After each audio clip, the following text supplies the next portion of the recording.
Above imposed significant pressure to solve the case. The newly appointed director Zhu approached Dajong. He offered terms for reinstatement. The premise was to solve the case before the deadline. Dajong didn't think twice. He readily agreed. He was eager to take revenge for Kai, to eliminate Songkan. Xiaowo went along to Fi and Bru. He handed over the information on Songpan. At that moment, he received a call from a dad to ask who exactly Songkan was. Xiaowo were caught a year ago when he saw Songkan rampaging on the street. Xiaowo, let's join forces to restore justice in this world. Xiaowo, what do you say? Adam expressed a desire to meet Songkan. Xiaowo immediately came up with a plan. That night, Adam followed Songkan's instructions and left at an old dance hall. Songkan was there to recruit people. He wanted Adam to follow him. While they chatted, Xiaowo patted the location. Latvia and groups keen to the dance hall. Adam rejected Songkan's proposal. He said he already has a partner. Songkan waved his hand. He told Adam not to be naive. Xiaowo is just a backstabbing guy.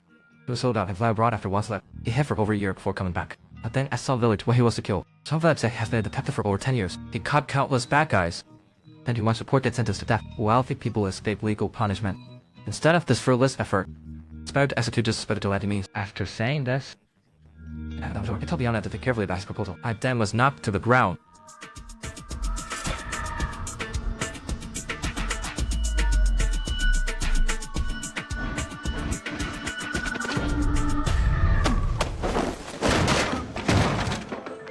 People from the viewing group walked in, seizing the opportunity, and then he fled the ballroom awkwardly. Faced with so many people, Song Village showed no fear. He was like a starving beast. He pulled out a gun filled with blank rounds. He charged in alone, while swinging his stick.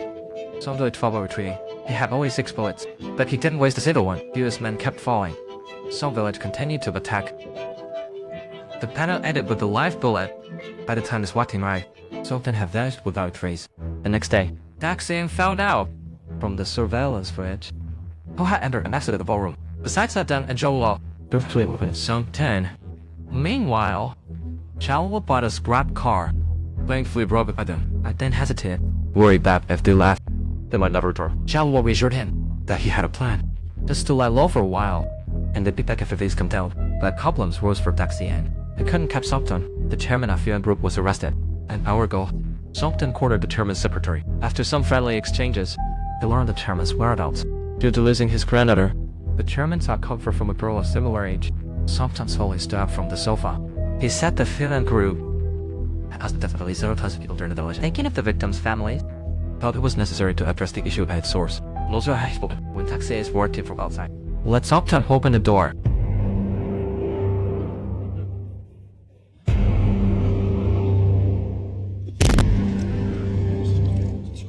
Private Ari. Songtan repeated it again. He told Daxian not to act rashly, as long as he pulls out the corkscrew. Even if he couldn't save the old president. Daxian urged Songtan to go ahead. He only agreed to solve the case by the deadline. He did not guarantee the old president's survival. Songtan looked at Daxian. The more he looked, the more familiar he felt. Then he realized they had known each other a long time ago. Songtan bet that Daxian wouldn't dare shoot. Daxian raised his hand and fired a shot. Songtan grinned, saying he broke open Zhongba's skull back then. Daxian inched closer. His gun really had trouble controlling. Songtan suddenly pulled out the corkscrew. Blood gushed out in the next moment. The old president collapsed on the sofa. His whole body went into convulsions. The new assistant rushed forward and called Daxian away. Songtan was arrested on the spot.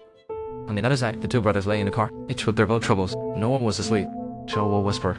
One morning many years ago, he woke up and opened the door as usual. He saw his parents lying in the living room. The smell of blood. He has never been able to forget. The police said someone broke in and killed his parents. He really wanted revenge, but his abilities were quite limited. Until he met Songtan. That was the bravest thing he ever did. In the police car escorting the prisoner, Songtan asked to loosen the restraints. The police ignored him. Songtan took off his gloves, revealing hands like withered branches. He gasped heavily, saying he had diabetes and high blood pressure. If he continued like this, he wouldn't make it to the police station. He would suffocate and die. The police officer said he was helpless and decided to loosen him a bit. But just as he leaned down, Songtan bit his neck. The police officer and the passenger seat drew his gun, but Songtan knocked him down with an elbow. The car instantly became chaotic. Songtan went wild like a runaway horse. The car started veering and crashed into the curb. The car overturned on the road. The ballroom warrior crawled out of the car. He vanished into the darkness with a gun. When the sun rose, the two brothers headed south. They arrived in South Zhou province. They planned to sneak out of the country from here during breakfast. News reports filled the TV. Last night, serial killer Songtan was arrested. He escaped after killing 2 police officers during transport. The two had to process the shock.